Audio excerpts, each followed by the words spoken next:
புத்தாண்டில் விவசாயிகளுக்கு நற்செய்தியாக பயிர் காப்பீடு ஓராண்டுக்கு நீட்டிக்கப்பட்டுள்ளது. விவசாயிகளுக்கான PM ஃபசல் பீம யோஜனா மற்றும் வானிலை அடிப்படையிலான பயிர் காப்பீடு ஆகிய 2 திட்டங்களை ஓராண்டுக்கு நீட்டிக்க மத்திய அமைச்சரவை ஒப்புதல் அளித்துள்ளது.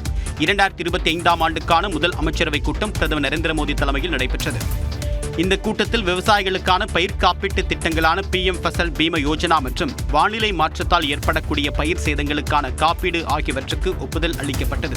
இந்த பயிர் காப்பீடு திட்டங்களுக்கு ஏறத்தாழ 69,515 கோடி ரூபாய் நிதி ஒதுக்கப்பட்டுள்ளது. மேலும் வேளாண்மையில் பயிர் சார்ந்த புத்தாக்கம் மற்றும் தொழில்நுட்ப ஆராய்ச்சிகளை மேற்கொள்ள தனி நிதியம் தொடங்க 824 கோடியே 77 லட்சம் ரூபாய் ஒதுக்கி மத்திய அமைச்சரவை ஒப்புதல் அளித்துள்ளது. மேலும் விவசாயிகளுக்கு வழங்கப்படக்கூடிய ஒருமுறை சிறப்பு தொகுப்பு DIP உரத்திற்கான மானியத்தை மேலும் ஓராண்டுக்கு நீட்டிக்கவும் அமைச்சரவை ஒப்புதல் அளித்துள்ளது. 4 கோடி விவசாயிகள் பயன்பெறக்கூடிய வகையில் இதற்காக ஏறத்தாழ 3,850 கோடி ரூபாய் நிதி ஒதுக்கப்பட்டுள்ளது.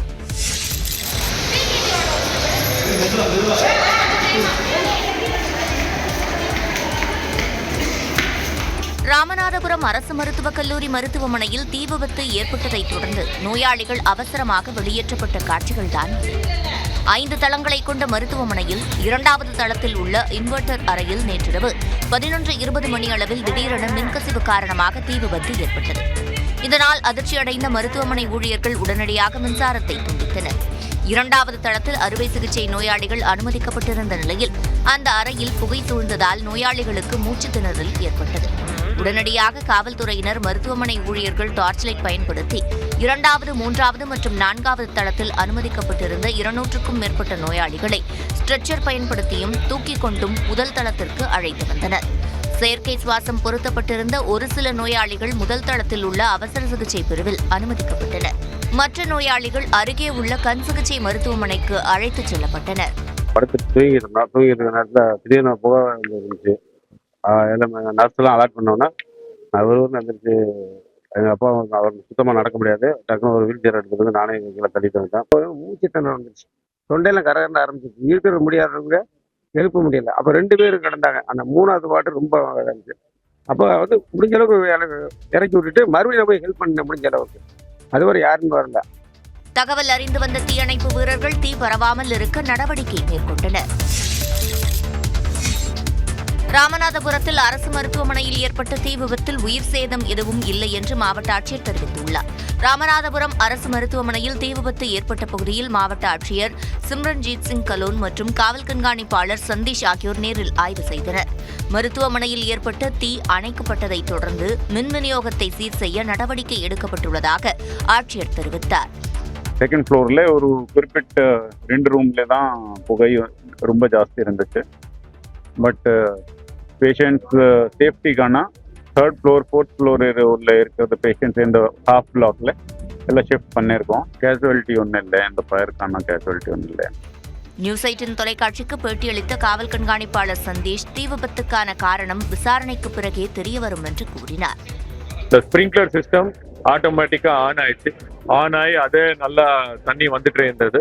அதுக்கப்புறம் நான் அது இல்லாம hand held fire extinguisher HHFE அது யூஸ் பண்ணி ஃபயர் உடைச்சிட்டோம். So as of no there is no risk. நிலைமை கட்டுக்குள் இருப்பதாகவும் அவசர சிகிச்சை பிரிவு முழுமையாக செயல்பாட்டிற்கு வந்துவிட்டதாகவும் மருத்துவமனை முதல்வர் அமுதராணி தெரிவித்தார். தமிழ்நாட்டில் புதிதாக 13 நகராட்சிகள் 25 பேரூராட்சிகளை உருவாக்குவது தொடர்பான அரசாணை வெளியிடப்பட்டுள்ளது. கன்னியாகுமரி, அரூர், பெருந்துறை உட்பட 13 நகராட்சிகளை உருவாக்க உரிய நடைமுறைகள் தொடங்கப்பட்டுள்ளதாக தமிழ்நாடு அரசு தெரிவித்துள்ளது. நகராட்சி நிர்வாகம் மற்றும் குடிநீர் வழங்கல் துறை சார்பில் மாநகராட்சிகள், நகராட்சிகள், பேரூராட்சிகளின் எல்லைகளை விரிவாக்கம் செய்தும் புதிய நகராட்சிகள், பேரூராட்சிகளை அமைத்துருவாக்கம் செய்யவும் 5 அரசாணைகள் வெளியிடப்பட்டுள்ளன. அதன்படி சென்னை, மதுரை, திருச்சி மாநகராட்சிகளில் 4 நகராட்சிகள், 5 பேரூராட்சிகள் மற்றும் 149 ஊராட்சிகளை இணைக்க முடிவெடுக்கப்பட்டுள்ளதாக கூறப்படுகிறது. இதேபோன்று திருவாரூர், திருவள்ளூர், சிதம்பரம் உள்ளிட்ட 41 நகராட்சிகளுடன் 147 ஊராட்சிகள் மற்றும் 1 பேரூராட்சியை இணைக்கவும் உத்தேச முடிவு மேற்கொள்ளப்பட்டுள்ளதாக அரசு தெரிவித்துள்ளது. இவற்றுடன் கன்னியாகுமரி, அரூர், பெருந்துறை உட்பட 13 நகராட்சிகளை அமைத்துருவாக்கம் செய்ய தக்க சட்ட வகைமுறைகளின் கீழ் ஆணைகள் வெளியிடப்பட்டு நடைமுறைகள் தொடங்கப்பட்டுள்ளது. மேலும் ஏற்காடு, காளையார்கோவில், திருமயம் உள்ளிட்ட புதிதாக 25 பேரூராட்சிகளை உருவாக்கவும் 29 கிராம ஊராட்சிகளை 25 பேரூராட்சிகளுடன் இணைக்கவும் உத்தேச முடிவெடுக்கப்பட்டிருப்பதாக தமிழ்நாடு அரசு தெரிவித்துள்ளது. 500 அரசு பள்ளிகளை தனியாருக்கு தத்துக் கொடுக்கும் நடவடிக்கையை தமிழக அரசு கைவிட வேண்டுமென மார்க்சிஸ்ட் கம்யூனிஸ்ட் மாநில செயலாளர் பாலகிருஷ்ணன் வலியுறுத்தியுள்ளார். 500 அரசு பள்ளிகளுக்கு தேவையான கட்டமைப்பு வசதிகள் தனியார் பள்ளிகளின் பங்களிப்புடன் நிறைவேற்றப்படும் என்ற அமைச்சர் அன்பில் மகேஷ் பேசியது அதிர்ச்சி அளிப்பதாக அவர் தெரிவித்துள்ளார். கல்வியை தனியார்மயமாக்கும் தேசிய கல்விக் கொள்கையை மறைமுகமாக திணிக்கும் முயற்சி இது என்றும் பாலகிருஷ்ணன் கூறியுள்ளார். அரசு பள்ளிகள் அருகில் உள்ள தனியார் பள்ளிகளுக்கு தத்து கொடுக்கப்படும் என்பது ஊரகப் பகுதியில் அடித்தட்டு மக்களின் கட்டணமில்லா கல்வி பெறும் வாய்ப்பை பறிக்கும் பேரபாயம் கொண்டது என்பதை அரசு கருத்தில் கொள்ள வேண்டும் என்று இந்திய கம்யூனிஸ்ட் மாநில செயலாளர் முத்தரசன் தெரிவித்திருந்தார். இந்த விவகாரம் தொடர்பாக எக்ஸ் தளத்தில் பதிவிட்டுள்ள அண்ணாமலை, கல்வித்துறைக்கு ஒதுக்கப்பட்ட 44,042 கோடி ரூபாய் எங்குதான் செல்கிறது என கேள்வி எழுப்பியுள்ளார். மாணவ சமுதாயத்தின் கல்விக்கு கூட தனியார் அமைப்புகளின் உதவி கேட்கும் நிலையில் திமுக அரசு தள்ளப்பட்டிருக்கிறதா என்றும் அண்ணாமலை வினவியுள்ளார். அதே சமயம் கட்டணமின்றி அரசு பள்ளிகள் தொடர்ந்து செயல்படும் பட்சத்தில் இந்த திட்டத்தை வரவேற்பதாக காங்கிரஸ் எம்பி கார்த்தி சிதம்பரம் கூறியுள்ளார். அரசு பள்ளிகளை தத்தெடுக்கும் நோக்கமில்லை என்று தனியார் பள்ளிகள் சங்கம் தெரிவித்துள்ளது. இது தொடர்பாக அச்சங்கம் வெளியிட்டுள்ள அறிக்கையில், மாணவர்களின் வளர்ச்சிக்காக அரசு பள்ளிகளின் உட்கட்டமைப்பை மேம்படுத்த CSR மூலம் தனியார் பள்ளிகளின் பங்களிப்பு இருக்கும் என்றுதான் சொல்லப்பட்டதை தவிர எந்த இடத்திலும் அரசு பள்ளிகளை தத்தெடுப்போம் என்று சொல்லவில்லை என்று தெரிவிக்கப்பட்டுள்ளது. சொல்லப்படாத ஒரு வார்த்தையை அரசியலாக்கி தனியார் பள்ளிகள் அரசு பள்ளிகளை தத்தெடுக்கிறதா என்று கேட்பது அரசு பள்ளிகளுக்கு CSR மூலம் உதவ தயாராக உள்ள தனியார் பள்ளி தாளாளர்களுடைய பெருந்தன்மையை கொச்சைப்படுத்துவதாக இருப்பதாகவும் தனியார் பள்ளிகள் சங்கம் கண்டனம் தெரிவித்துள்ளது. மேலும் 500 அரசு பள்ளிகளின் உட்கட்டமைப்பு மற்றும் மாணவர்களுக்கு தேவையான பொருட்கள் CSR மூலம் வழங்க முன்வந்துள்ள தனியார் பள்ளிகளுக்கு பெற்றோர் ஆசிரியர் கழகம் முழு ஆதரவும் நன்றியும் தெரிவித்துள்ளதாக தனியார் பள்ளிகள் சங்கம் கூறியுள்ளது. புத்தாண்டு விடுமுறையொட்டி சுற்றுலா தலங்களில் கூட்டம் அலைமோதியது. புத்தாண்டு விடுமுறையொட்டி சென்னையில் உள்ள கலைஞர் நூற்றாண்டு பூங்காவில் பொதுமக்கள் குடும்பத்துடன் பொழுதை கழித்தனர்.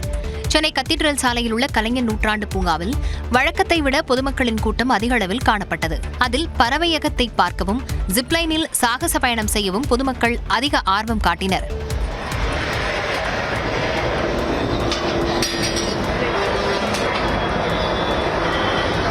ஜிப்லைனுக்காக தான் வந்திருக்கோம் இப்போ. ஸோ ரொம்ப ஜாஸ்தி ஜனம் இருக்கிறதுனால we are waiting for that. இதேபோன்று சென்னை அடுத்த வண்டலூரில் உள்ள அண்ணா உயிரியல் பூங்காவிலும் பொதுமக்களின் கூட்டம் அலைமோதியது. புலி சவாரி, சிறுவர் பூங்கா ஆகியவற்றை பொதுமக்கள் குடும்பத்துடன் அனுபவித்தனர்.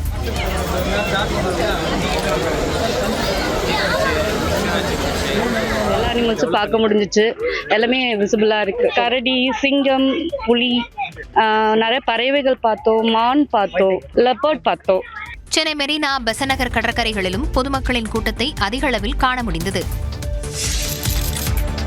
புத்தாண்டின் முதல் சூரிய உதயத்தை காண கன்னியாகுமரி திரிவேணி சங்கமத்தில் சுற்றுலா பயணிகள் ஏராளமானவர்கள் குவிந்தனர். மேகமூட்டத்தால் சூரிய உதயம் முழுமையாக தெரியாத போதிலும் செல்ஃபி மற்றும் புகைப்படம் எடுத்து மகிழ்ந்தனர். எல்லாருமே ஃபேமிலியா வந்திருக்கு. சன்ரைஸ் இங்க கொஞ்சம் க்ளௌடியா இருந்ததுனால சன்ரைஸ் பார்க்க முடியல. பட் இருந்தாலும் ஜாலியா இருந்துச்சு. புது எக்ஸ்பீரியன்ஸ் இருந்துச்சு. நல்லா இருந்துச்சு. குற்றால அருவிகளில் குளிக்க விதிக்கப்பட்ட தடை நீக்கப்பட்டதால் ஏராளமான சுற்றுலா பயணிகள் அருவிகளில் ஆனந்தமாக குளித்து மகிழ்ந்தனர். சுற்றுலா பயணிகள் மட்டுமின்றி சபரிமலைக்கு மாலையிட்ட ஐயப்ப பக்தர்களும் அருவிகளில் உற்சாகத்துடன் குளித்து மகிழ்ந்தனர்.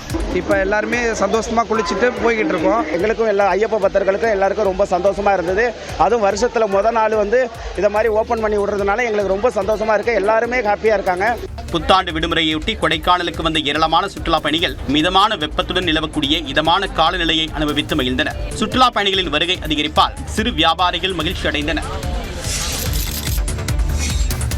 புத்தாண்டு மற்றும் பள்ளி அரையாண்டு விடுமுறையொட்டி தருமபுரி மாவட்டம் ஒகேனக்கலில் சுற்றுலா பயணிகளின் கூட்டம் அலைமோதியது. குடும்பமாக ஒகேனக்கல் அருவியில் பொதுமக்கள் ஆனந்த குளியலிட்டனர்.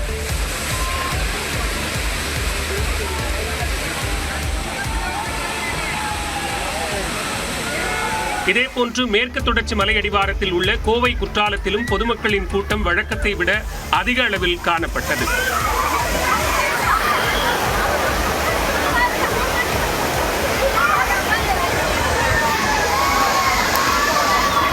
ஈரோடு பவானிசாகர் அணையில் பயணிகளின் கூட்டம் அலைமோதியது. பூங்காவில் விளையாடியும் மீன்களை சுவைத்தும் பொதுமக்கள் விடுமுறையை கழித்தனர்.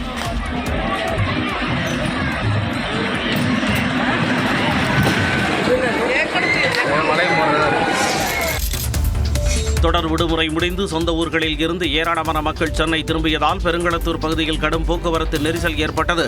அரையாண்டு பள்ளி விடுமுறை, கிறிஸ்துமஸ் மற்றும் புத்தாண்டு விடுமுறைக்காக ஏராளமான மக்கள் குடும்பத்துடன் சென்னையில் இருந்து சொந்த ஊர்களுக்கு சென்றிருந்தனர். விடுமுறை முடிந்து பலரும் ஒரே நேரத்தில் சென்னை நோக்கி திரும்பியதால் பெருங்களத்தூர், தாம்பரம், குரோம்பேட்டை ஜிஎஸ்டி சாலையில் கடும் போக்குவரத்து நெரிசல் ஏற்பட்டது.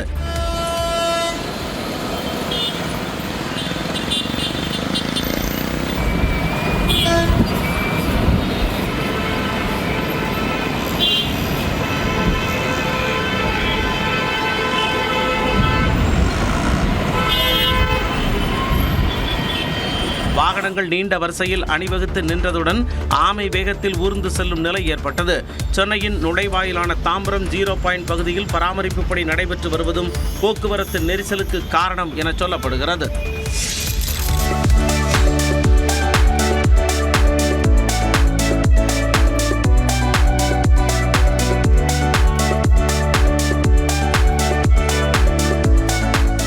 ஆங்கில புத்தாண்டையொட்டி முன்னாள் முதலமைச்சர் கருணாநிதியின் நினைவிடத்தில் முதலமைச்சர் மு க ஸ்டாலின் மரியாதை செலுத்திய காட்சிகள்தான் இவை. அப்போது துர்கா ஸ்டாலின், அமைச்சர் சேகர்பாபு ஆகியோர் உடனிருந்தனர். கருணாநிதி நினைவிடத்தில் அஞ்சலி செலுத்திய பிறகு அங்கிருந்த பொதுமக்களுக்கு முதலமைச்சர் ஆங்கில புத்தாண்டு வாழ்த்துக்களை தெரிவித்தார்.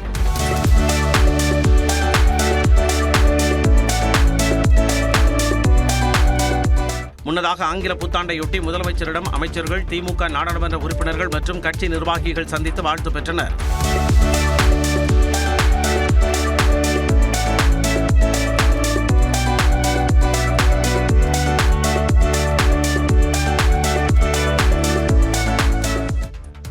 சபரிமலையில் கூட்டத்தை கட்டுப்படுத்தக்கூடிய வகையில் புதிய நடவடிக்கை மேற்கொள்ளப்பட்டுள்ளது.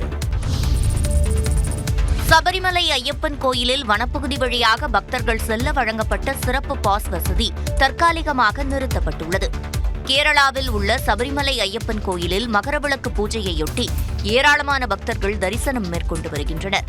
தமிழ்நாடு உள்பட பல்வேறு பகுதிகளிலிருந்து ஏராளமான பக்தர்கள் வழிபாட்டுக்காக சபரிமலைக்கு செல்கின்றனர். அவர்களில் வனப்பகுதி வழியாக பயணித்து பம்பை வந்தடைந்து சபரிமலை செல்வோருக்கு சிறப்பு பாஸ் வழங்கப்பட்டு வந்தது. அதன்படி தினமும் 5000 பக்தர்களுக்கு சிறப்பு பாஸ் வழங்கப்பட்டு அவர்கள் சிறப்பு வழியில் சென்று தரிசித்து வந்தனர். இந்நிலையில் சபரிமலைக்கு வரும் பக்தர்களின் எண்ணிக்கை தொடர்ந்து அதிகரித்து வரும் நிலையில் சிறப்பு பாஸ் வழங்குவது தற்காலிகமாக நிறுத்தப்பட்டுள்ளது. சன்னிதானத்தில் ஐயப்பனை தரிசிக்க பக்தர்கள் நெடுநேரம் காத்திருப்பதை தவிர்க்கும் நோக்கில் சிறப்பு பாஸ் சேவை தற்காலிகமாக நிறுத்தி வைக்கப்பட்டுள்ளது. காரைக்குடி அடுத்த கீழக்கோட்டையில் நடைபெற்ற புத்தாண்டில் முதல் மஞ்சுவிரட்டு போட்டியில் 10க்கும் மேற்பட்டவர்கள் காயமடைந்தனர். ஆங்கில புத்தாண்டு தினத்தை முன்னிட்டு கிராம மக்கள் சார்பில் மஞ்சுவிரட்டு போட்டி நடைபெற்றது. இதில் சிவகங்கை, ராமநாதபுரம், மதுரை, திருச்சி, புதுக்கோட்டை உள்ளிட்ட பல்வேறு மாவட்டங்களிலிருந்து 300க்கும் மேற்பட்ட காளைகள் மற்றும் காளையர்கள் போட்டியில் கலந்து கொண்டனர். அவிழ்த்து விட்டதுமே சீறிப்பாய்ந்த காளைகளை அடக்க காளையர்கள் படையெடுத்ததால் போட்டி களை கட்டியது.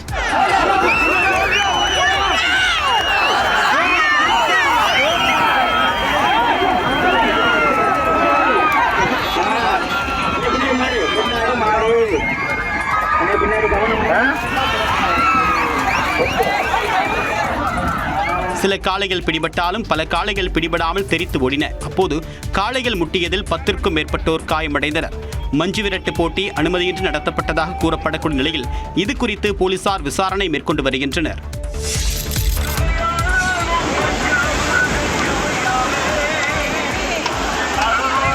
திருச்செந்தூர் முருகன் கோயில் முன்பு கடல் அரிப்பால் பெரிய பள்ளம் ஏற்பட்ட போதும் பக்தர்கள் அதனை பொருட்படுத்தாமல் கடலில் நீராடினர். ஆங்கில புத்தாண்டையொட்டி திருச்செந்தூர் முருகன் கோயிலில் பக்தர்கள் கூட்டம் அலைமோதியது. இந்நிலையில் பக்தர்கள் கடலில் புனித நீராடக்கூடிய பகுதியில் கடல் அரிப்பு ஏற்பட்டு சுமார் 6 அடி ஆழத்திற்கு பள்ளம் ஏற்பட்டுள்ளது. அந்த இடத்தில் ஆழமாகவும் பெரிய பள்ளமாகவும் உள்ளதால் பக்தர்களை பாதுகாப்பாக குளிக்கும்படி கோயில் நிர்வாகம் அறிவுறுத்தியது. பக்தர்கள் எந்தவித அச்சமுமின்றி கடலில் புனித நீராடி சாமி தரிசனம் செய்தனர். இதுகுறித்து ஆய்வு செய்து கடல் அரிப்பினை தடுத்து நிறுத்திட வேண்டுமென பக்தர்கள் கோரிக்கை விடுத்துள்ளனர். அவர் கூட பயணிக்க வாய்ப்பு இருக்காது. விஜயுடன் கூட்டணி அமைப்பீர்களா என்ற கேள்விக்கு முன்னாள் முதலமைச்சர் ஓ பன்னீர்செல்வத்தின் எதிர்வினைதான் இது. மதுரையிலிருந்து சென்னை வந்த OPS விமான நிலையத்தில் செய்தியாளர்களை சந்தித்தார். அப்போது விஜயின் அரசியல் எதை நோக்கி செல்கிறது என்பதை பொறுத்திருந்துதான் பார்க்க வேண்டும் என்று கூறினார். திரு விஜய் அவர்கள் தனியாக ஒரு தனி கட்சி ஆரம்பித்து வழிநடத்துவதற்கு ஆரம்பித்திருக்கிறார். அவருடைய எதிர்கால இலக்கு எதை நோக்கி செல்கிறது என்பதை பார்த்துதான் நான் உறுதியாக என்னுடைய கருத்துக்களை சொல்ல முடியும். தேர்தல் ஆணையத்திடம் அவர் அளித்திருக்கக்கூடிய மனு குறித்து கேள்வி எழுப்பியதற்கு அனைத்தையும் நீதிமன்றத்தில் தெரிவிப்பேன் என்றார். அண்ணா பல்கலைக்கழகத்தில் நடைபெற்ற சம்பவம் தொடர்பாக கடுமையான நடவடிக்கை தேவை என்றும் OPS வலியுறுத்தினார். இதனிடையே சென்னை போயஸ் கார்டன் இல்லத்தில் ரஜினிகாந்தை சந்தித்து முன்னாள் முதலமைச்சர் O பன்னீர்செல்வம் பேசினார். ரஜினிகாந்த் அவர்கள் மீது மிகுந்த மரியாதையும் நம்பிக்கையும் எங்களுக்கு இருக்கிறது. எனக்கு மரியாதை நிமித்தமாக தான் இன்றைக்கு புத்தாண்டு தினத்தை ஒட்டி அவரை நான் சந்தித்தேன். அரசியல் ரீதியாக என்ற இதில் விவாதம் இல்லை, பேச்சுவார்த்தை இல்லை. மரியாதை நிமித்தமாக எப்படி இருக்காரு சார்? நல்லா இருக்காரு, திரகத்தமா இருக்காரு, உடல் ஆரோக்கியத்தோடு இருக்காரு. நேரில் சந்தித்து புத்தாண்டு வாழ்த்து கூறியதாக கூறப்படக்கூடிய நிலையில் சீமானை தொடர்ந்து OPSம் ரஜினியை சந்தித்தது முக்கியத்துவம் பெற்றுள்ளது.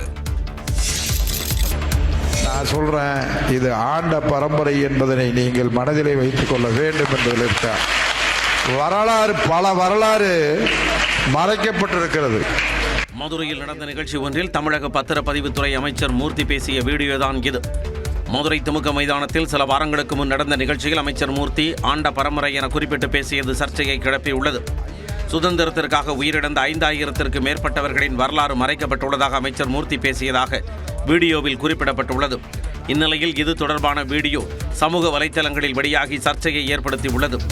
இதுக்கெல்லாம் படிப்பு அறிவு விவசாயத்தில் தொழில்துறையில் நம்ம அவர்கள் முன்னுக்கு இருந்தாலும் கூட படிப்பறிவில் அன்றைக்கு பின்தங்கி இருந்த காரணத்தினால் நம்முடைய வரலாறுகளை கொண்டு வராத சூழ்நிலை இருக்கிறது. அமைச்சர் மூர்த்தியின் சாதிய ரீதியிலான கருத்துக்களுக்கு சமூக வலைத்தளங்களில் எதிர்ப்பு கிளம்பியுள்ளது. ராஜஸ்தானில் 10 நாட்களாக ஆழ்துளை கிணற்றில் பரிதவித்த 3 வயது குழந்தை உயிரிழந்தது.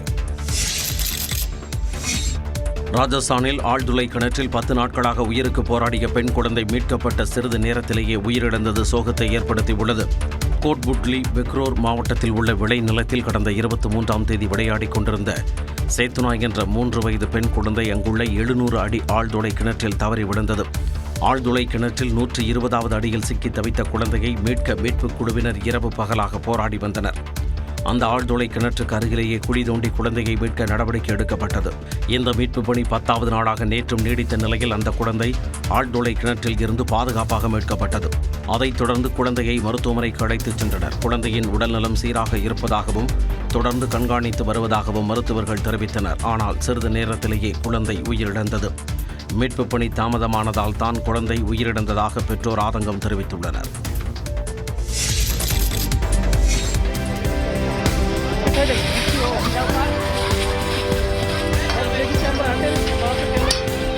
புத்தாண்டை ஒட்டி பிரபல சுற்றுலா தலமான மணாலியில் குவிந்த மக்கள் குதூகலித்த தருணம் இது. திரும்பும் திசையெல்லாம் பனியால் சூழப்பட்ட மணாலியில் ஜிப்லைனில் சறுக்கியும் பனியில் ஆட்டம் போட்டும் மக்கள் தங்கள் மகிழ்ச்சியை வெளிப்படுத்தினர்.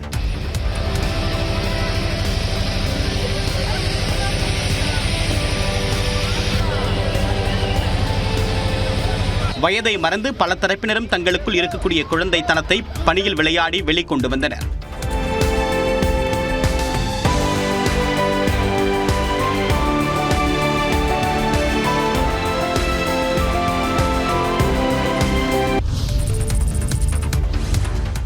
டெஸ்ட் கிரிக்கெட் தரவரிசையில் அதிக தரப்புள்ளிகள் பெற்ற இந்திய பந்து வீச்சாளர் என்ற ரவிச்சந்திரன் அஸ்வினின் சாதனையை பும்ரா முறியடித்துள்ளார். ஆஸ்திரேலியாவுக்கு எதிரான டெஸ்ட் கிரிக்கெட் தொடரில் இந்திய அணியின் வேகப்பந்து வீச்சாளர் ஜஸ்பிரித் பும்ரா தொடர்ந்து சிறப்பாக செயல்பட்டு வருகிறார். முதல் 4 டெஸ்ட் போட்டிகளில் 30 விக்கெட்டுகளை வீழ்த்தி அசத்திய இவர் பந்து வீச்சாளர்களுக்கான தரவரிசையில் புதிய சாதனையை நிகழ்த்தியுள்ளார். 907 தரப்புள்ளிகளை பெற்றுள்ள பும்ரா இந்திய பந்து வீச்சாளர்களில் அதிக புள்ளிகள் பெற்றவர் என்ற சிறப்பை பெற்றுள்ளார். முன்னதாக தமிழ்நாட்டைச் சேர்ந்த ரவிச்சந்திரன் அஸ்வின் 2016ஆம் ஆண்டில் 904 தரப்புள்ளிகள் பெற்றிருந்ததே சாதனையாக இருந்தது. அதனை அண்மையில் சமன் செய்த பும்ரா ஆஸ்திரேலியாவுக்கு எதிரான 4வது போட்டியிலும் அசத்தலாக பந்து வீசி அஸ்வினின் சாதனையை முறியடித்துள்ளார். டெஸ்ட் கிரிக்கெட் பந்து வீச்சாளர்களுக்கான தரவரிசையில் பும்ரா முதலிடத்தில் தொடரும் நிலையில் ரவீந்திர ஜடேஜா 10வது இடத்தில் உள்ளார். ஏரிகளை நிரப்புவதற்காக மேட்டூர் அணையிலிருந்து உபரி நீர் திறக்கப்பட்டுள்ளது. சேலம் மாவட்டம் மேட்டூர் அணை முழு கொள்ளளவை எட்டியதால் திப்பம்பட்டி நீரேற்று நிலையத்திலிருந்து சரபங்கா வடிநிலத்தில் உபரி நீர் திறக்கப்பட்டுள்ளது. மேட்டூர் அணையிலிருந்து உபரி நீரை சரபங்கா பாசன பகுதியில் உள்ள 100 ஏரிகளில் நிரப்பும் வகையில் சரபங்கா நீரேற்று திட்டம் செயல்படுத்தப்பட்டு வருகிறது. இத்திட்டத்தின் கீழ் மேட்டூர் அணையின் உபரி நீர் 56 நீர்நிலைகளுக்கு கொண்டு செல்லும் பணிகள் தற்போது நிறைவடைந்துள்ளன. மேட்டூர் அணையின் நீர்மட்டம் முழு கொள்ளளவான 120 அடியை எட்டிய நிலையில் சுற்றுலாத்துறை அமைச்சர் ராஜேந்திரன், சேலம் நாடாளுமன்ற உறுப்பினர் டி.எம். செல்வகணபதி, மாவட்ட ஆட்சியர் பிருந்தாதேவி ஆகியோர் திப்பம்பட்டி நீரேற்று நிலையத்திலிருந்து உபரி நீரை திறந்துவிட்டனர். அணையிலிருந்து உபரி நீரை வறண்ட ஏரிகளுக்கு திருப்பிவிடும் பணி நடைபெற்று வருகிறது. சென்னை மலர் கண்காட்சியை முதலமைச்சர் மு.க.ஸ்டாலின் இன்று தொடங்கி வைக்கிறார். உதகை 1, தலைநகர் சென்னையிலும் 4வது மலர் கண்காட்சி செம்மொழி பூங்காவில் நடைபெறவுள்ளது. இந்த மலர் கண்காட்சிக்காக கோவை, உதகை, கிருஷ்ணகிரி, ஓசூர், கொடைக்கானல், கன்னியாகுமரி, மதுரையில் இருந்து அரிய வகை மலர்கள் கொண்டுவரப்பட்டுள்ளன. ஓசூரில் இருந்து பிரத்யேக ரோஜா செடிகள் கொண்டுவரப்பட உள்ளன. 30 லட்சம் மலர் தொட்டிகளுடன் மலர் கொண்டு அமைக்கப்பட்டுள்ள பல உருவங்களும் இக்கண்காட்சியில் இடம்பெற உள்ளன. வேளாண்மை துறையின் தோட்டக்கலைத்துறை இதற்கான ஏற்பாடுகளை செய்துள்ளது. முதலமைச்சர் மு.க.ஸ்டாலின் சென்னை மலர் கண்காட்சியை தொடங்கி வைத்து பார்வையிடுகிறார். வரும் 18ஆம் தேதி வரை நடக்கும் மலர் கண்காட்சியை தினமும் காலை 10 மணி முதல் இரவு 7 மணி வரை பொதுமக்கள் பார்வையிடலாம். பெரியவர்களுக்கு 150 ரூபாயும், சிறியவர்களுக்கு 75 ரூபாயும் கட்டணம் நிர்ணயம் செய்யப்படுவதாக அறிவிக்கப்பட்டுள்ளது.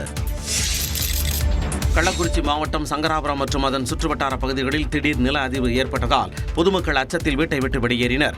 சங்கராபுரம் மற்றும் அதன் சுற்றுவட்டார பகுதிகளில் உள்ள 50க்கும் மேற்பட்ட கிராமங்களில் திடீரென நில அதிர்வு ஏற்பட்டதாக கூறப்படுகிறது. இதனால் பொதுமக்கள் தங்கள் வீடுகளில் இருந்து வெளியேறினர். சில நொடிகள் மட்டுமே நில அதிர்வு உணரப்பட்டதால் எந்த பாதிப்பும் ஏற்படவில்லை. இதனிடையே நில அதிர்வு குறித்து புவியியல் ஆய்வாளர்கள் அப்பகுதியில் ஆய்வு நடத்தினர். காஃபியும் கொடுத்து கண்ணீரும் விட்டு திருடனிடம் ஏமாறக்கூடிய பக்கத்து வீட்டுக்காரர்களுக்கு மத்தியில் வெளிநாட்டில் உள்ளவருக்காக ரிஸ்க் எடுத்து திருடனை விரட்டி உள்ளார் கன்னியாகுமரிக்காரர் ஒருவர். நாகர்கோவில் அடுத்த கோட்டார் பகுதியை சேர்ந்த சலீம் மஸ்கட் நாட்டில் வேலை பார்த்து வருகிறார். அவருடைய வீடு பூட்டப்பட்டு இருப்பதை கண்காணித்த மர்ம நபர்கள் பூட்டை உடைத்து வீட்டிற்குள் புகுந்தனர். வீட்டில் பொருத்தப்பட்டிருந்த சிசிடிவி கேமரா மூலமாக இதை கவனித்த சலீம் பதறி போய் பக்கத்து வீட்டாருக்கு போன் செய்து விவரத்தை கூறியுள்ளார். இதையடுத்து உடனே பக்கத்து வீட்டார் சலீமின் வீட்டுக்கு முன்பாக நின்று திருடன் திருடன் என்று கூச்சலிட்டுள்ளனர். இதனால் பதறிப்போன கொள்ளையர்கள் வீட்டின் பின்பக்கமாக வெளியேறி தப்பிச் சென்றனர்.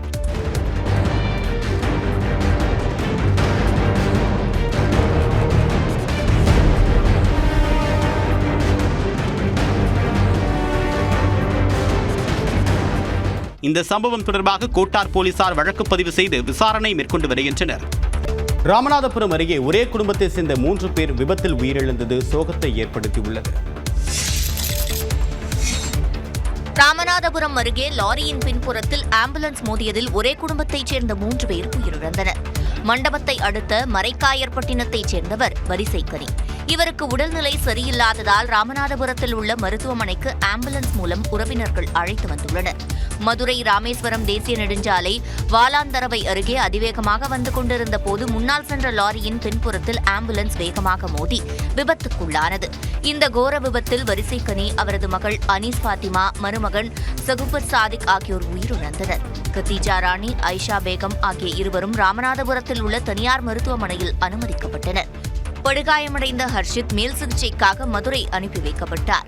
முன்னதாக ஆம்புலன்ஸ் ஓட்டுநர் அருகே அமர்ந்திருந்த சகுபர் சாதிக் வாகனத்தில் சிக்கிக் கொண்ட நிலையில் அவரை தீயணைப்பு வீரர்கள் நீண்ட நேரம் போராடி வாகனத்தில் இருந்து மீட்டனர். எனினும் அவர் உயிரிழந்தார். விபத்துக்குள்ளான ஆம்புலன்ஸுக்கு பின்னால் வந்த ஆம்னி சொகுசு பேருந்து மற்றும் சொகுசு கார் அடுத்தடுத்து மோதி விபத்துக்குள்ளானது. இதில் சொகுசு காரில் வந்த இருவர் லேசான காயத்துடன் மருத்துவமனையில் அனுமதிக்கப்பட்டுள்ளனர்.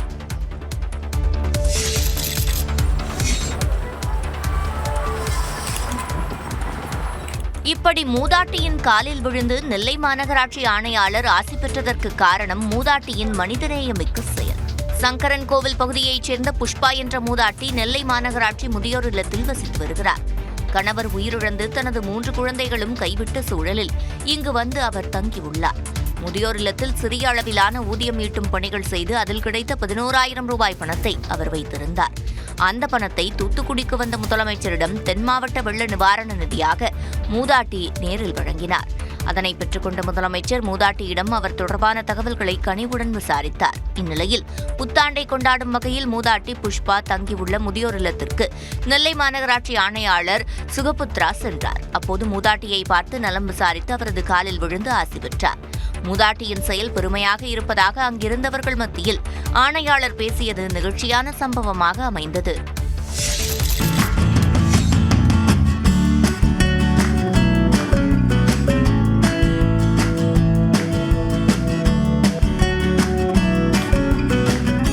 தமிழ்நாடு கர்நாடக எல்லையை ஒட்டியுள்ள நீலகிரி முதுமலை புலிகள் காப்பகம் அருகே வனப்பகுதியில் 4 குட்டிகளுடன் புலி தண்ணீர் பருகும் அழகிய காட்சிகள் தான் இவை. மலையடிவாரத்தில் அமைந்துள்ள பந்திப்பூர் தேசிய பூங்காவுக்கு வரும் சுற்றுலா பயணிகளை வனத்துறையினர் ட்ரக்கிங் வாகனம் மூலம் வனவிலங்குகளை காண வனப்பகுதிக்குள் அழைத்துச் செல்வது வழக்கம். அவ்வாறு வனப்பகுதிக்குள் சென்ற சுற்றுலா பயணிகள் ஆற்றின் ஓரம் 4 குட்டிகளுடன் புலி தண்ணீர் பருகிவிட்டு வனப்பகுதிக்குள் செல்லும் அழகிய காட்சியை படம் பிடித்தனர்.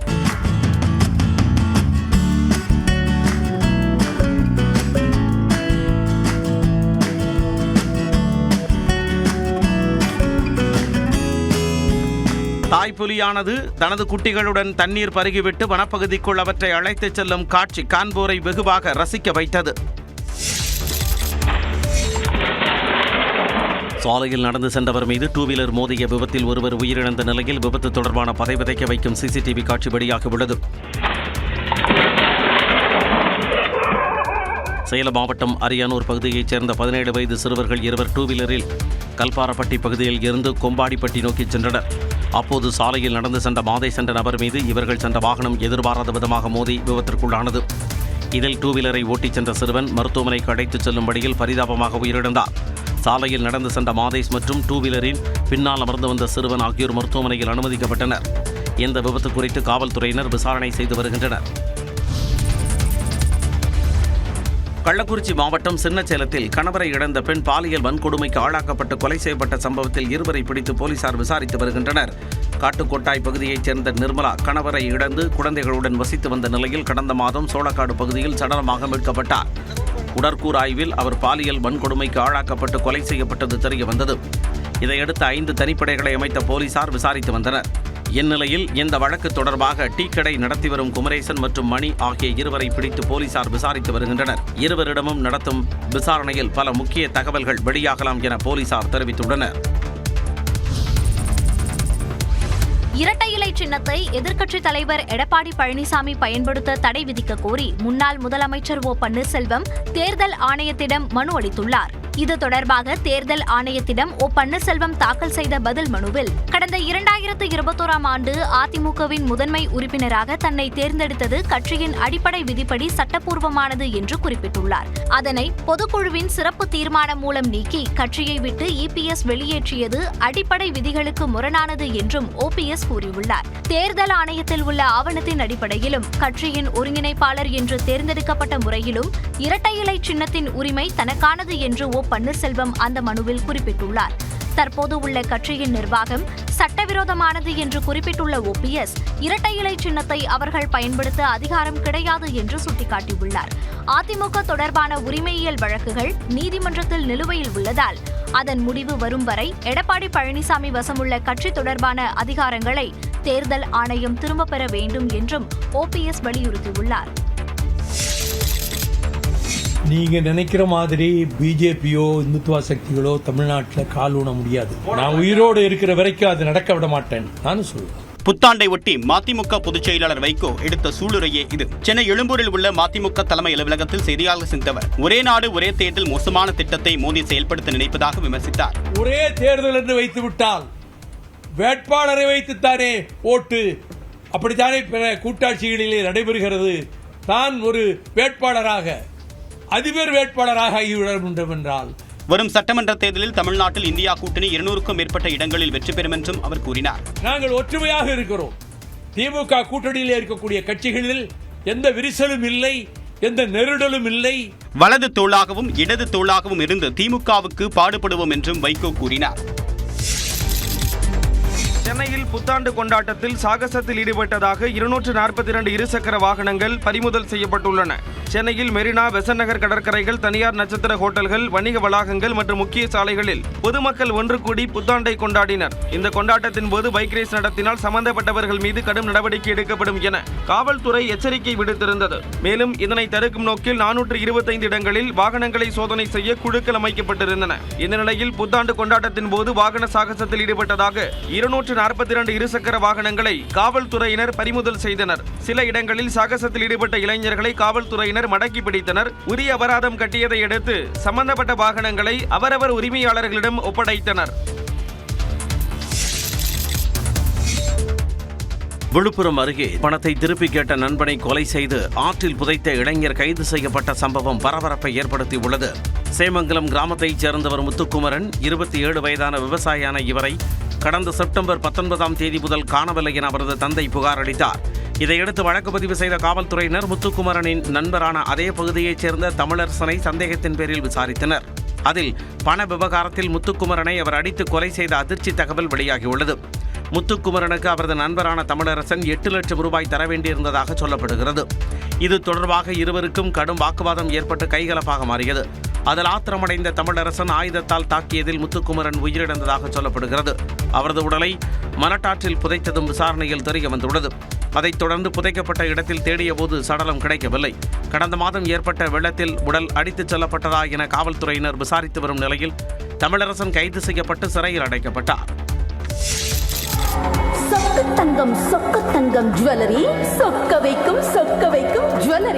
திருப்பதி ஏழுமலையானுக்கே டப் கொடுத்து அவரின் பக்தர்களை வாயடைத்து போக வைத்துள்ளார்கள் இந்த 3 பேரும். ஆபரணங்கள் மீது அலாதி பிரியம் கொண்ட தெலுங்கானாவைச் சேர்ந்த தொழிலதிபர் விஜயகுமார் திருப்பதி ஏழுமலையான் கோவிலுக்கு வந்திருந்தார். அப்போது சுமார் 4 கோடி ரூபாய் மதிப்புள்ள தங்க ஆபரணங்களை கழுத்திலும் கைகளிலும் மாட்டிக்கொண்டு வலம் வந்தார்.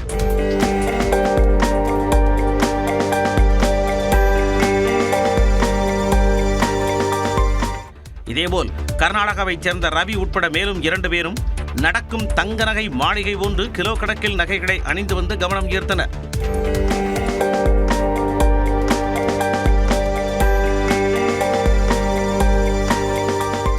அவர்களை பார்த்து பிரமித்து போன பக்தர்கள் செல்ஃபி எடுத்துக் கொண்டனர். சென்னை அருகே மாற்றுத்திறனாளி இளைஞர் சடலமாக மீட்கப்பட்ட சம்பவத்தில் 3 பேர் கைது செய்யப்பட்டுள்ளனர். தாம்பரத்தை அடுத்த மப்பேடு புத்தூர் கிராமத்தில் கருப்பு நிற பையில் மாற்றுத்திறனாளி ஒருவரின் சடலம் செவ்வாய்க்கிழமை கண்டெடுக்கப்பட்டது. போலீசாரின் முதற்கட்ட விசாரணையில் உயிரிழந்தது சென்னை எண்ணூர் பகுதியைச் சேர்ந்த சூர்யா என தெரிய வந்தது. உடற்கூறு ஆய்வில் சூர்யாவின் உடலில் பல்வேறு இடங்களில் காயம் இருந்ததாகவும் கழுத்து அறுக்கப்பட்டு கொலை செய்யப்பட்டது தெரிய வந்ததாகவும் போலீசார் கூறினர். இந்த வழக்கு தொடர்பாக விசாரணை நடத்தி வந்த போலீசார் சேலையூர் பகுதியைச் சேர்ந்த சபரி கணேசன், ஐயப்பன், குரோம்பேட்டையைச் சேர்ந்த கோதண்டம் ஆகியோரை கைது செய்தனர். 3 பேரிடமும் நடத்திய விசாரணையில் மதுபோதையில் சூர்யா தகராறில் ஈடுபட்டதால் குரோம்பேட்டையைச் சேர்ந்த பிரதாப் என்பவரின் வீட்டிற்கு அழைத்துச் சென்று கடுமையாக தாக்கி கொலை செய்ததாக வாக்குமூலம் அளித்ததாக போலீசார் தெரிவித்துள்ளனர். கொலைக்கு பயன்படுத்திய ஆயுதங்களை பறிமுதல் செய்த போலீசார் தொடர் விசாரணை நடத்தி வருகின்றனர். அண்ணா பல்கலைக்கழக மாணவி பாலியல் வன்கொடுமை விவகாரத்தில் அதிமுக பாஜக சார்பில் உச்சநீதிமன்றத்தில் மனு தாக்கல் செய்யப்பட்டுள்ளது. சென்னை அண்ணா பல்கலைக்கழகத்தில் மாணவி பாலியல் வன்கொடுமை செய்யப்பட்ட விவகாரத்தில் அதிமுக சார்பில் உச்சநீதிமன்றத்தில் கேவியட் மனு தாக்கல் செய்யப்பட்டுள்ளது. அண்ணா பல்கலைக்கழகத்தில் மாணவி பாலியல் வன்கொடுமை செய்யப்பட்ட வழக்கில் ஞானசேகரன் என்பவர் கைது செய்யப்பட்டார். இந்த வழக்கை விசாரிக்க 3 பெண் IPS அதிகாரிகள் கொண்ட சிறப்பு குழுவை அமைத்து சென்னை உயர்நீதிமன்றம் உத்தரவிட்டது. தேசிய மகளிர் ஆணையம் அண்ணா பல்கலைக்கழகத்தில் நேரில் சென்று விசாரணை மேற்கொண்டது. இந்நிலையில் அதிமுக சார்பில் உச்சநீதிமன்றத்தில் கேவியட் மனு தாக்கல் செய்யப்பட்டுள்ளது. அதாவது மாணவி பாலியல் வன்கொடுமை தொடர்பான வழக்கில் மேல்முறையீட்டு மனுக்கள் தாக்கல் செய்யப்பட்டால் அதில் தங்களுடைய கருத்துக்களையும் கேட்க வேண்டும் என்று அதிமுக வலியுறுத்தியுள்ளது. இதேபோன்று பாஜக சார்பிலும் வழக்கறிஞர் GS மணி உச்சநீதிமன்றத்தில் கேவியட் மனு தாக்கல் செய்துள்ளார். பல்கலைக்கழக துணைவேந்தர்கள் நியமன விவகாரத்தில் தமிழ்நாடு அரசும் ஆளுநரும் மோதல் போக்கை கைவிட வேண்டும் என்று அண்ணா பல்கலைக்கழக முன்னாள் துணைவேந்தரும் கல்வியாளருமான பாலகுருசாமி வலியுறுத்தியுள்ளார். இது தொடர்பாக அவர் வெளியிட்டுள்ள அறிக்கையில் பல்கலைக்கழகங்களுக்கு துணைவேந்தர்களை தேடும் குழுக்களில் பல்கலைக்கழக மானியக் குழு பிரதிநிதியை சேர்ப்பது தொடர்பான விஷயத்தில் மாநில அரசுக்கும் ஆளுநருக்கும் இடையில் நீண்ட காலமாக மோதல் இருப்பது துரதிர்ஷ்டவசமானது என்று குறிப்பிட்டுள்ளார். இதனால் அடுத்த ஓரிரு மாதங்களில் எல்லா பல்கலைக்கழகங்களுக்கும் துணைவேந்தர்கள் இல்லாத நிலை ஏற்படும் என்று அச்சம் தெரிவித்துள்ளார். துணைவேந்தர்கள் நியமனம் தொடர்பான வழக்கில் உச்சநீதிமன்றத்தின் தீர்ப்புகள் சீராக இருப்பதில்லை என்பதால் மாநில அரசும் ஆளுநரும் இந்த விஷயத்தில் தங்களது வரட்டு கௌரவத்தை ஒதுக்கிவிட்டு விரும்பத்தகாத இந்த முட்டுக்கட்டைக்கு இணக்கமான தீர்வு காண வேண்டும் என்று கேட்டுக்கொண்டுள்ளார். அண்ணா பல்கலைக்கழகத்தில் சில நாட்களுக்கு முன் நடந்த சம்பவத்திற்கு பல்கலைக்கழக நடைமுறையில் கேட்பாரற்ற நிலையே காரணம் என கூறப்படுவதாக கூறியுள்ள அவர், கல்வி தொடர்பானவை நீங்களாக பல்கலைக்கழக மானியக் குழு விதிகள் கட்டாயமாக பின்பற்றப்பட வேண்டியவை அல்ல என்றும் துணைவேந்தர் தேடல் குழுவில் UGC பிரதிநிதியை சேர்ப்பதற்கான பிரிவை பல்கலைக்கழகங்களின் சட்டங்களில் இடம்பெறச் செய்வதே இதற்கு தீர்வு என்றும் கூறியுள்ளார். அதுவரை ஆளுநர் தற்போதைய நடைமுறைகள் மரபுகளை ஏற்பதற்கு இசைய வேண்டுமென்றும் துணைவேந்தர்கள் நியமனங்களை விரைவுபடுத்த வேண்டுமென்றும் பாலகுருசாமி கேட்டுக்கொண்டுள்ளார்.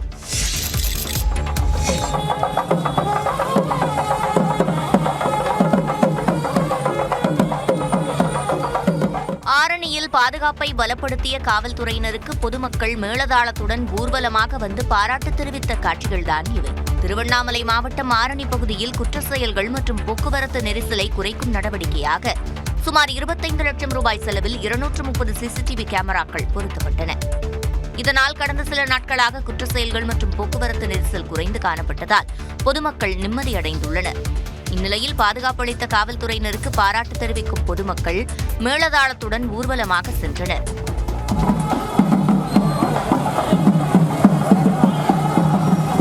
காவல்துறையினருக்கு மாலை அணிவித்து கேடயங்கள் வழங்கியதுடன் கேக் வெட்டி பகிரப்பட்டது. உண்மையிலேயே தமிழகத்துக்கு ஒரு முன்னுதாரணமான நிகழ்ச்சியாக இருக்கும் என்று நான் நம்புகிறேன். இது மாதிரி அந்தந்த ஊரில் இருக்கக்கூடிய பொதுமக்கள் எல்லாம் காவல்துறையினுடைய பணியை பாராட்டும் என்றால் ஒட்டுமொத்த தமிழகமே அமைதியாக இருக்கும் என நம்புகின்றோம். காவல்துறைக்கு பொதுமக்கள் திரண்டு பாராட்டு தெரிவித்த இந்த சம்பவம் நிகழ்ச்சியான ஒன்றாக அமைந்துள்ளது. சென்னையில் 13 வயது சிறுமியை பாலியல் வன்கொடுமை செய்ததாக தொடரப்பட்ட வழக்கை ஓராண்டுக்குள் விசாரித்து இளைஞருக்கு ஆயுள் தண்டனை விதித்துள்ளது சென்னை போக்சோ சிறப்பு நீதிமன்றம். பள்ளி முடிந்து வீடு திரும்பிய 13 வயது சிறுமியை அதே பகுதியில் வசித்த சையத் இப்ராஹிம் என்பவர் இருசக்கர வாகனத்தில் ஏற்றிச் சென்று தனது வீட்டில் பாலியல் வன்கொடுமை செய்ததாக குற்றம் சாட்டப்பட்டது. இந்த சம்பவம் பற்றி யாரிடமாவது கூறினால் தம்பியை கொன்றுவிடுவதாக சிறுமியை மிரட்டியதாகவும் கூறப்பட்டது. இதுபோன்று பல சந்தர்ப்பங்களில் வன்கொடுமை செய்ததால் உடல் ரீதியாக பாதிக்கப்பட்ட சிறுமி தனது தாயிடம் தெரிவித்ததாக கூறப்படுகிறது. தாய் தந்த புகாரின் அடிப்படையில் சையத் இப்ராஹிம் மீது போக்சோ சட்டப்பிரிவுகளின் கீழ் வழக்கு பதியப்பட்டது. 2023ஆம் ஆண்டு டிசம்பர் மாதம் பதிவு செய்யப்பட்ட இந்த வழக்கை விசாரித்து சென்னை போக்சோ சிறப்பு நீதிமன்ற நீதிபதி ராஜலட்சுமி ஓராண்டுக்குள் விசாரித்து தீர்ப்பு வழங்கினார். குற்றச்சாட்டுகள் நிரூபிக்கப்பட்டுள்ளதாக கூறி சையத் இப்ராஹிமுக்கு ஆயுள் தண்டனையும் 30,000 ரூபாய் அபராதமும் விதித்து தீர்ப்பளித்துள்ளார். அபராத தொகையை பாதிக்கப்பட்ட சிறுமிக்கு வழங்க உத்தரவிட்ட நீதிபதி தமிழ்நாடு அரசு 10 லட்சம் ரூபாய் இழப்பீடு வழங்கவும் உத்தரவிட்டுள்ளார். திருவண்ணாமலை மாவட்டம் போளூர் அருகே சிறுத்தை நடமாட்டத்தால் பொதுமக்கள் வீடுகளை விட்டு வெளியே வர முடியாத நிலை ஏற்பட்டுள்ளது. கடந்த ஒரு வாரமாக போளூர் அடுத்த பாடகம் காப்புக்காட்டு பகுதியை ஒட்டிய குடியிருப்புகளில் சிறுத்தை நடமாடுவதாக அந்த பகுதி மக்கள் புகார் அளித்தனர். இதனைத் தொடர்ந்து சிறுத்தையின் கால் தடத்தை வைத்து அதன் நடமாட்டத்தை வனத்துறையினர் உறுதி செய்தனர். ஆனால் சிறுத்தையை விரட்டுவதற்கு வனத்துறையினர் எந்த நடவடிக்கையும் எடுக்கவில்லை என்று அந்த பகுதி மக்கள் குற்றம் சாட்டுகின்றனர். இதனை மெய்ப்பிக்கக்கூடிய வகையில் துருவத்தை சேர்ந்த முருகன் என்பவருக்கு சொந்தமான கன்றுக்குட்டியை செவ்வாய்க்கிழமை இரவு சிறுத்தை கொன்றது. இதனால் 20க்கும் மேற்பட்ட கிராமங்களைச் சேர்ந்த பொதுமக்கள் வீடுகளை விட்டு வெளியேற அச்சப்படுகின்றனர். இந்நிலையில் பெரும் அசம்பாவிதம் ஏற்படுவதற்கு முன்னதாக சிறுத்தையை கூண்டு வைத்து பிடிக்க வேண்டும் என்பதே அந்த பகுதி மக்களின் கோரிக்கையாகும். உத்தரப்பிரதேசத்தில் வீட்டு வேலைகளை செய்யக்கூடிய குரங்கு மக்களின் கவனத்தை ஈர்த்துள்ளது. கடந்த 1990இல் வெளியான துர்கா படத்தில் வரும் சுட்டி குரங்கு ராமு போலவே உத்தரப்பிரதேச மாநிலம் ரேபரேலியில் வீட்டில் ஒருவரைப் போல சமையலுக்கு உதவுகிறது, பாத்திரம் கழுவுவதற்கு உதவுகிறது ராணி என்கிற பெயர் கொண்ட குரங்கு. 8 ஆண்டுகளுக்கு முன்பு விவசாயி விஸ்வநாத் என்பவரின் வீட்டுக்கு அருகே வந்த குரங்கு கூட்டத்திலிருந்து பிரிந்த ராணி அவர் வீட்டிலேயே வளர்ந்து வருகிறது. குடும்பத்தில் ஒருவரைப் போலவே அனைவருடனும் அன்பாக பழகும் ராணி வீட்டில் அனைவருடனும் அன்புடன் அமர்ந்து சாப்பிடுகிறது. கதவுகளை தாழிடவும், அம்மியில் மசாலா அரைக்கவும், பாத்திரங்களை கழுவவும் ராணி உதவி வருகிறது.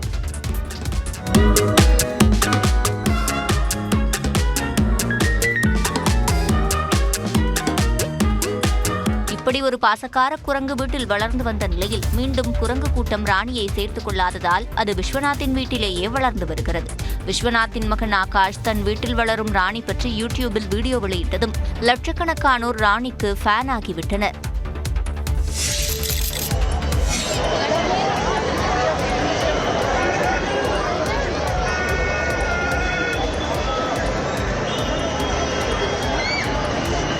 அலைகடல் என திரண்ட இந்த கூட்டம் டெல்லி இந்தியா கேட் பகுதியில் பதிவு செய்யப்பட்டது.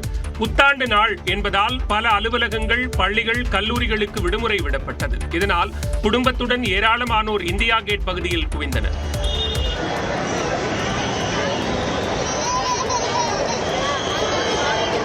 கடுமையான குளிர் நிலவிய போதும் பொதுமக்கள் அதிக அளவில் இந்தியா கேட் பகுதியில் குவிந்திருந்தனர். வழக்கமான நாட்களை விட இந்தியா கேட் பகுதியில் மக்கள் கூட்டம் அதிகமாக இருந்ததால் சுற்றுலா சார்ந்த வணிகம் சூடுபிடித்தது.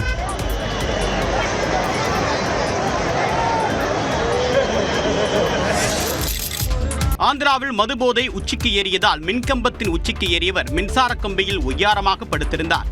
ஆந்திராவின் மன்யம் மாவட்டத்தில் உள்ள சிங்கப்புரம் கிராமத்தை சேர்ந்த இளைஞர் ஒருவர் புத்தாண்டை கொண்டாட மது அருந்தினார். ஆனால் மது போதையில் நிதானம் இழந்தவர் மளமளவென்று மின்கம்பத்தின் உச்சிக்கு ஏறினார். இதனை கண்டு அச்சமடைந்த அந்த பொதுமக்கள் போதையில் இருந்தவரை கீழே இறங்குமாறு அறிவுறுத்தியதோடு முன்னெச்சரிக்கையாக மின்சாரத்தையும் துண்டித்தனர்.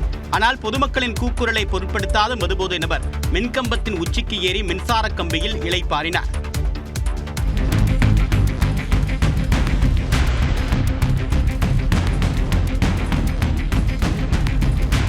நீண்ட போராட்டத்திற்கு பிறகு மதுபோதையில் இருந்த நபரை அந்த பொதுமக்கள் பாதுகாப்பாக கீழே இறக்கினர். கழுகுகளின் அழிவுக்கு முக்கிய காரணமாக இருந்த நிம்சுலைட் மருந்தின் உற்பத்தி, விற்பனை மற்றும் விநியோகத்திற்கு மத்திய அரசு தடை விதித்துள்ளது. கால்நடைகளுக்கு வலி நிவாரணியாக நிம்சுலைட் என்ற மருந்து வழங்கப்பட்டு வந்தது. இம்மருந்தை உட்கொண்ட கால்நடைகள் இறந்த பின்னர் அவற்றை உண்ணும் பாரு கழுகுகள் கடுமையாக பாதிக்கப்பட்டன. இதனால் 1990களில் 5 கோடியாக இருந்த இந்த கழுகுகளின் எண்ணிக்கை தற்போது வெறும் 300ஆக இருப்பதாக கூறப்படுகிறது. பாரு கழுகு இனங்களின் அழிவுக்கு நிம்சுலைட் மருந்து முக்கிய காரணமாக கருதப்பட்டது. தொடர் ஆய்வுகள் இதை உறுதி செய்த நிலையில் நிம்சுலைட் மருந்தின் உற்பத்தி, விற்பனை, விநியோகத்திற்கு மத்திய அரசு தடை விதித்துள்ளது. மருந்துகள் தொடர்பாக தொழில்நுட்ப ஆலோசனை குழுவுடன் கலந்து ஆலோசித்த பிறகு இந்த முடிவை எடுத்திருப்பதாக தெரிவித்துள்ள மத்திய அரசு நிம்சுலைடுக்கு பதிலாக கிடைக்கும் மாற்று மருந்துகளை பயன்படுத்த அறிவுறுத்தியுள்ளது. இதற்கு பூவுலகின் நண்பர்கள் அமைப்பைச் சேர்ந்த சுந்தரராஜன் உள்ளிட்ட சூழலியல் ஆர்வலர்கள் பலரும் வரவேற்பு தெரிவித்துள்ளனர்.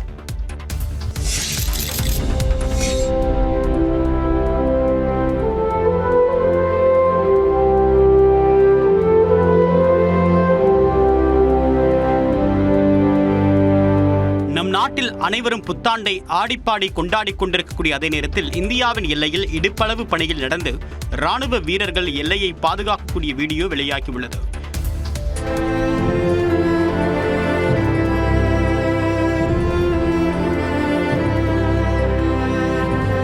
ஜம்மு காஷ்மீரில் உள்ள எல்லை கட்டுப்பாடு கோட்டின் அருகே பனிப்பொழிவு அதீதமாக உள்ளது.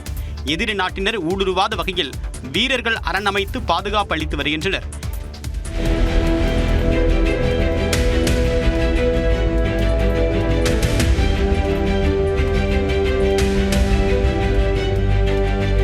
எலும்பை உறைய வைக்கக்கூடிய அளவுக்கு மிக கடுமையான சூழ்நிலையிலும் இந்திய வீரர்கள் தங்கள் அசாத்திய திறமையை வெளிப்படுத்தி தேசத்திற்கு கடமையாற்றி வருகின்றனர்.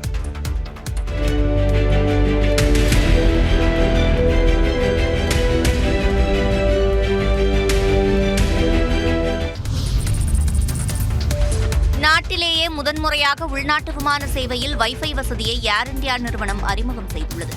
குறிப்பிட்ட சர்வதேச விமானங்களில் வைஃபை இணைய வசதியை ஏர் இந்தியா நிறுவனம் அண்மையில் சோதித்து பார்த்தது. இதன் தொடர்ச்சியாக தற்போது உள்நாட்டு விமானங்களான ஏர் இந்தியாவின் Airbus A350, Boeing 7879, Airbus A321 விமானங்களில் வைஃபை வசதி அறிமுகம் செய்யப்பட்டுள்ளது. விமானம் 10,000 அடி உயரத்தில் பறக்கும்போது கூட செல்போன் மற்றும் லேப்டாப்பில் இணைய வசதியை பயன்படுத்த முடியும் என ஏர் இந்தியா நிறுவனம் தெரிவித்துள்ளது. இது வெற்றிகரமாக செயல்படும் பட்சத்தில் அனைத்து விமானங்களுக்கும் விரிவுபடுத்தப்படும் என கூறப்பட்டுள்ளது. விஸ்தாரா நிறுவனம் டாடா வசம் இருந்தபோது நெல்கோ நிறுவனத்துடன் இணைந்து சில சர்வதேச விமானங்களில் வைஃபை வசதி அறிமுகம் செய்யப்பட்டது. கடந்த ஆண்டு நவம்பர் மாதம் விஸ்தாராவை வாங்கிய ஏர் இந்தியா அதன் வசதிகளை மேம்படுத்தி தற்போது உள்நாட்டு விமானங்களுக்கும் விரிவுபடுத்தி இருப்பது குறிப்பிடத்தக்கது. தஞ்சாவூரில் ஹெல்மெட் அணிந்து வந்த வாகன ஓட்டிகளுக்கு தனியார் அறக்கட்டளை சார்பில் தங்கக்காசு வழங்கப்பட்ட சம்பவம் ஆச்சரியத்தை ஏற்படுத்தியுள்ளது. தலைக்கவசம் அவசியம் எனும் கருத்தை மையப்படுத்தி பெரிய கோயில் பகுதி உள்ளிட்ட முக்கிய சாலைகளில் ஹெல்மெட் அணிந்து சென்ற வாகன ஓட்டிகளுக்கு தாம்பூல தட்டில் மிட்டாய் வைத்து தங்கம் மற்றும் வெள்ளி காசுகள் வழங்கப்பட்டன. ஹெல்மெட் அணிந்து சென்றதற்கு தங்கம் மற்றும் வெள்ளி காசுகள் வழங்கப்பட்டதால் வாகன ஓட்டிகள் மிகுந்த மகிழ்ச்சிக்குள்ளாகினர்.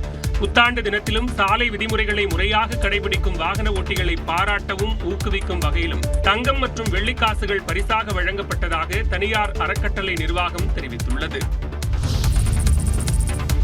சென்னை நீலாங்கரை பகுதியில் 6.6 கிராம் மெத்தபெட்டமைன் போதைப்பொருள் வைத்திருந்த 3 பேர் கைது செய்யப்பட்டனர்.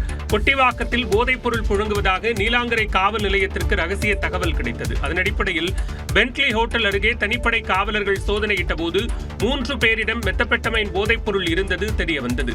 இதனையடுத்து சென்னையைச் சேர்ந்த முகமது இலியாஸ், முகமது அசாருதீன் மற்றும் பட்டுக்கோட்டையைச் சேர்ந்த சல்மான் பாரிஸ் ஆகிய 3 பேர் கைது செய்யப்பட்டனர். மேலும் அவர்களிடமிருந்து 6.6 கிராம் மெத்தபெட்டமைன், 3000 ரூபாய் ரொக்கம் பறிமுதல் செய்யப்பட்டது. இட்லி கடை படத்தின் முதல் தோற்றத்தை படக்குழு வெளியிட்டுள்ளது. தனுஷ் இயக்கி நடித்துள்ள இட்லி கடை படத்தை டான் பிக்சர்ஸ் நிறுவனம் தயாரிக்கிறது. இட்லி கடை படத்துக்கு ஜி.வி. பிரகாஷ்குமார் இசையமைத்துள்ளார். இந்த படம் வரும் ஏப்ரல் 10 வெளியிடப்படும் என்று அறிவிக்கப்பட்டுள்ளது. தனுஷ் இயக்கி நடிக்கும் இட்லி கடை படத்தில் ப. பாண்டி படத்திற்கு பிறகு நடிகர் ராஜ்கிரண் இணைந்துள்ளார்.